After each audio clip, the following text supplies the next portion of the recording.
Joseph Smith was heavily involved in the occult. He kept a seer stone that he used as a crystal ball to divine the location of hidden treasures and to translate the golden plates. In 1826, Joseph Smith was arrested and convicted for pretending to find buried treasure with that stone. These special markings in the temple garment make this a special amulet, which is called a talisman. Here in Anton LaVey's Satanic Bible, under the section called Infernal Names, I want to show you something. Here we have the god Mormo, who is king of the ghouls, god of the living dead. And those people that follow him are called Mormons. That's just the kind of conclusion that we can't jump to. It could be a coincidence. Except that Mormons are obsessed with genealogies and temple rites and rituals for the dead, whom they believe can visit the living and who can convert to Mormonism even in the grave. In Chinese, Mormon means gates of hell. That's why the Mormon missionaries have problems in Hong Kong, for instance. They have to avoid using the word Mormon in trying to convert the Chinese.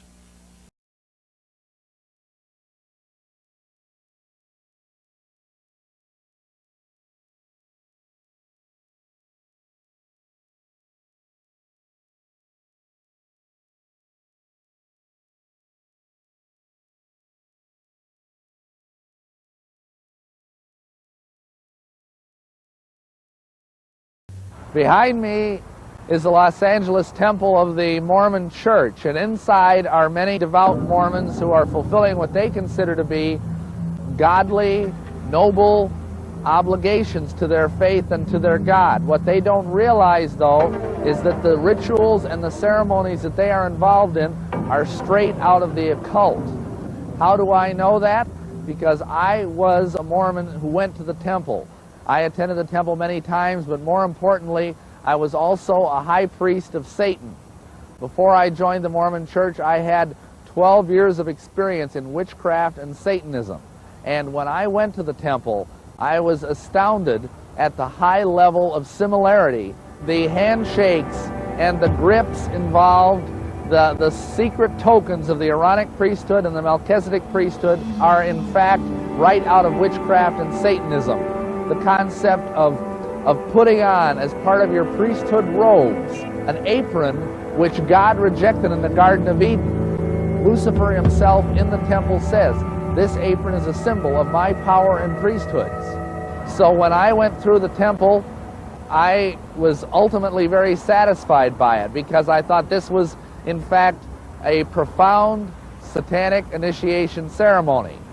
All throughout the temple grounds here in Salt Lake City, you will find all sorts of occult symbols, symbols that are generally associated with witchcraft and Satanism. They are predominantly on the temple, but they're also on such buildings as the Assembly Hall, and you can even find them in the Visitors Center.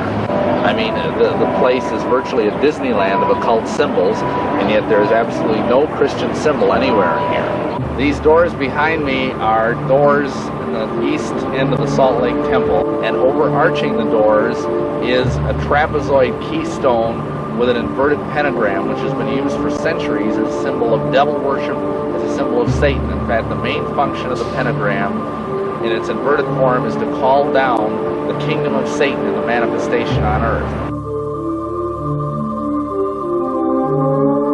The Bible forbids participation in divination, witchcraft, and contacting the dead. Among the Mormon temple rituals is the practice of baptism for the dead, when the dead are called up to convert to Mormonism. During these ceremonies, many Mormons have had exhilarating and even frightening encounters with apparitions or spirit beings inside the temple. Former Mormon prophet Wilford Woodruff admitted to being surrounded by the dead at one point while inside the temple, and warned that the dead will seek out others who enter the temple. Joseph Smith was a sorcerer and practiced crystal ball gazing, or fortune-telling, and was convicted of this practice by the New York courts. Smith's practices of magic and necromancy led him annually during a witchcraft holy day to the Hill Cumorah in New York, specifically to seek encounters with a spirit being called Moroni. During this time, he would attempt to conjure up the spirit from the dead.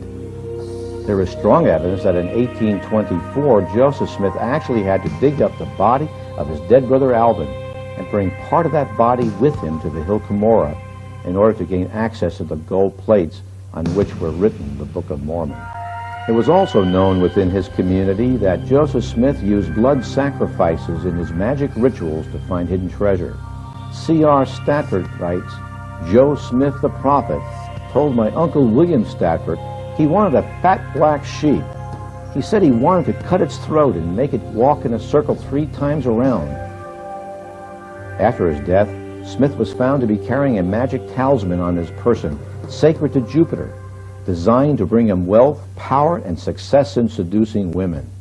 While Mormons call themselves Christians, they do not regard the prohibitions of God seriously or have respect for the Christian Bible, which they claim abounds in errors and mistranslation.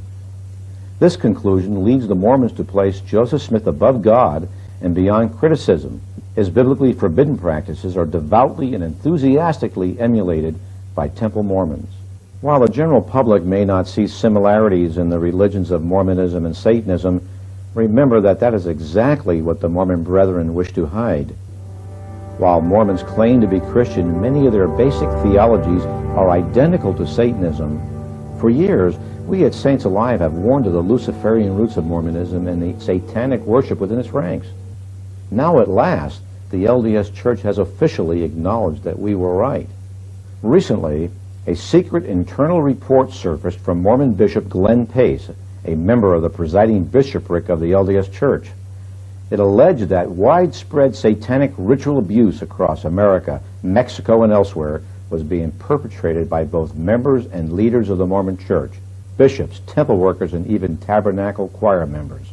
Acts of sexual or physical torture and murder were done in a religious or occult context and subjected children to molestation by parents and other adults. At least 45 of the scores of LDS victims Pace interviewed for his report claimed they were forced to observe or participate in human sacrifice. Obviously, there are some who would like to lay the blame on infiltrators or individual preferences, but the broader issue is that Joseph Smith was deeply involved in the occult. It is therefore quite natural to surmise that Smith's followers would be involved in the same practices that he advocated. Mormon parents don't realize the spiritual danger they are putting their children in by simply attending this temple themselves. The danger to a Mormon is that when you go and you stand at the veil and you say, "Power in the priesthood be upon me and upon my posterity throughout all generations of time and all eternity," you are putting the curse of Satan's priesthood upon yourself and upon your children, your grandchildren, your great-grandchildren. We are seeing in Utah the fruit of this in social statistics. We are seeing that homosexuality is running rampant among people in Utah. We are seeing child abuse. We are seeing teenage suicide. Homosexuality has increased by 50%, 100%, 200%, and it has just gone upward. Also adultery. The number one reason that the church excommunicates is for adultery, and its numbers are staggering and increasing every year. Another area of concern is the rising amount of child abuse within the LDS Church. The kind of impression Mormons want to be associated with is the epitome of all that is wholesome. Yet the happy family facade in Mormon-filled Utah is disintegrating rapidly, according to recent national statistics. In a state monopolized by a religious group that advertises marital harmony, Utah's divorce rate is higher than the national average. 55,000 women are abused annually by their partners. Child abuse and neglect has increased 212% in the last decade, with over 10,000 new cases last year alone. Rape and sexual assault for adults has increased 93% during the same period. There has been a staggering 379% increase in child sexual abuse to children under 14. Much of the abuse is incestuous, and sadly, the perpetrators are given lenient sentences because of an oddity in Utah law which accommodates sexual abuse by a Mormon relative. In 1987, Bill Claudin, a lifelong Mormon, began investigations into allegations of immoral practices among the Mormon leaders, specifically President Gordon B. Hinckley. Gordon Hinckley was involved in heterosexual and homosexual love affairs at the home on Lakeline Drive, as well as the apartment above the car lot on South Main. I was personally involved with the Apostle Gordon Hinckley sexually. We became financially involved in a house at 2213 Lakeline Drive.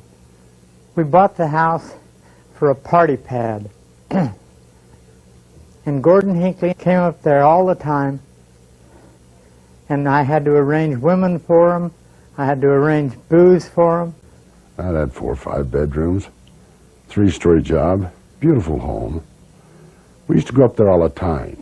I took prostitutes up in Indian Hills, which is an exclusive neighborhood in Salt Lake, and this went on for several years. And basically, most of the girls they requested me to bring to them were black girls, and most of them were tall and kind of lanky.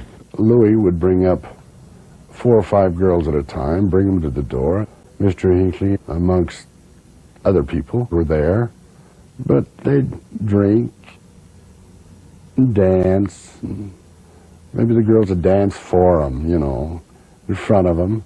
Then they'd gather up a man and go into the bedroom. Mr. Hinckley and all of them were sitting there, and I remember one night when I was there, he was sitting there and he was really getting loose, you know, and he had his arm around this one girl, and pretty soon I seen everybody just taking off, going this way and that way to different rooms. These parties are something else. And these people that are supposed to be good LDS. They were supposed to be important people and supposed to be good church-going people and things like that. Some were bishops and counselors and various things that I actually seen going there or leaving there. There was a couple of young boys at a party one night when I was there, and I'd say they were around 15 or 16, that I seen them talking with Hinckley, and they went off to a bedroom together. Hinckley and the boys, the 2 boys. He liked to have feminine-looking boys. Youngsters. I'm talking about 15, 16 years old. Just little youngsters, babies. They live a double standard. Their leaders are saying one thing and living another lifestyle. They excommunicate bisexuals in the mainline LDS church. Why are the leaders getting away with it? He had used me sexually, myself personally, and then excommunicated me on the homosexuality. We just believe that if Gordon B. Hinckley is professing that you should be morally clean so you can sit in judgment upon others, that he should be judged by the same standards he's trying to use. When you see it with your own eyes, you know what they really do, especially high officials like Mr. Hinckley. I says, I can't believe this. Had similar allegations been made against a Christian leader or rabbi, it would have received worldwide publicity. But in this case, an extraordinary media blackout stopped the hottest story of the 80s concerning one of the top Mormons in the world. Tonight I'm being excommunicated here at the Oak Hills First Ward for telling a story of truth about one of the high-ranking members of the LDS Church, namely Gordon B. Hinckley. There is nothing within the doctrinal procedures of the church that allows any one member the opportunity to bring an accusation against any of the presidency of the church. My good bishop here at the Oak Hills First Ward, as I got to know him, he's a good man. He knows the truthfulness of the story. He has talked to one of the witnesses personally. And unfortunately, working for the church and being a bishop in this ward, he is unable to stand up for me. As any image-conscious corporation, the Mormon Church responds to public relations problems smoothly and quickly. It commands an efficient and polished communications team to market Mormonism to the world. Key Mormons have been placed in powerful positions that have had the ability to control virtually all media programming. The radio station that dared to air an interview with Charles Van Dam was subsequently bought out within days, and the talk host who featured the story was fired. The Mormon-controlled media conglomerate Bonneville International Corporation is one of the largest owners of radio and TV stations, bringing in more than $500 million in revenue each year. The power of the LDS Church and media was confirmed during a 60 Minutes news expose on Mormonism. After labeling the story as sloppy journalism, the Mormons forced a rare apology from 60 Minutes and the dismissal of the producer of the segment.